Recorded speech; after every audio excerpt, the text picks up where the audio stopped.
बिस्मिल्लाहिर्रहमानिर्रहीम अस्सलाम वालेकुम। मैं हाँ मोहम्मद तो मेरा चैनल यूट्यूब चैनल दे पियो माई विलेज लाइफ। हिंदे विच असां तो रूटीन वर्क दसेसू। असां रूटीन वर्क क्या क्या करें। असां माशाल्लाह आज दा व्लॉग जड़ा ना अपने जानवरें ते बड़े सूँ मंझी दे वही ते परिंदियां ते वही ते कुत्तियां ते वही। हिंदे विच दे पियो तुसां मेरे सारा छोटा जवान जड़ा है ना मरका गा को टुक ते सटेने पियूँ टुक्या पे ते हुण हुकू जड़ा ना जानवरें अपने को सटेसूँ उहदे विच जड़ा ना तुसां दे पियो। असां ये सारे कबूतर भी हैं माशाल्लाह छोटा देसी जा उन्हें दा घर बड़ा ऐसे माशाल्लाह। ये सारा छोटी बुलटियर है ते ये जवान सारा घा पेंदा पे ते असां अपने जानवरें को पेसूँ हुण मंझी वगैरह को माशाल्लाह। चिट्टे कबूतर रखी भी जिन्हें तो बहुत सवाब है।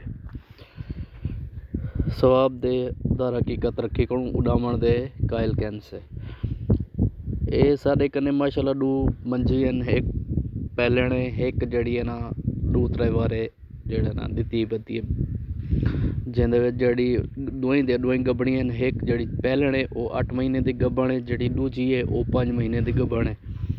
इस तुसां साढ़े मुर्गा भी दे पियो सो असील मुर्गियां दे पियो सो।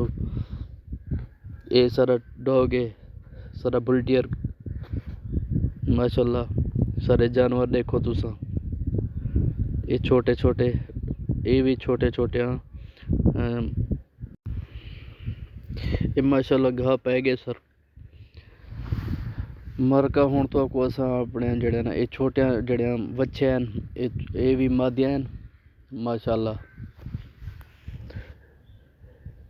इन्हें को जड़ा ना असां घा जड़ा सट दिते से ये अपना इंजॉय करते खन्ने पे।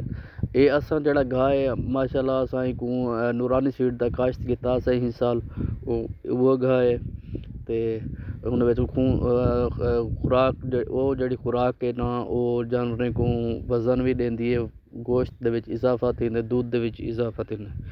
ये साडी लाडड़ी है साकू मरेंदी है। ये छोटी गाय दी बछड़ी है साढ़े कने। ये जर्सी प्लस मिक्स देसी है ये भी रखी हुई को अलहदा बदी खड़ू क्योंकि ये आपस में लड़ते हैं। वो जेड़े जानवर अलहदा हैं ये अलहदा हैं। वो मांझा माल है ये गावा माल है। ये तुसां सारे देहात दी रौनक चेक करो माशाल्लाह। सारे परिंदे आज़ाद वदन।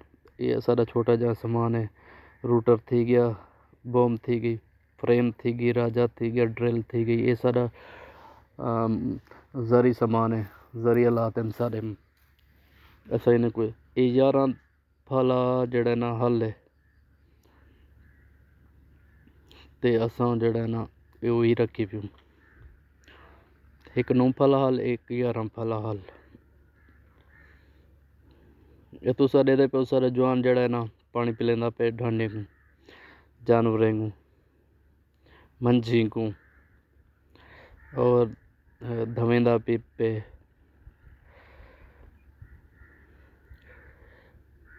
बहुत सुकून मिलता है विलेज लाइफ दा जड़ा है ना बहुत सुकून है क्योंकि शहरी ज़िंदगी जड़े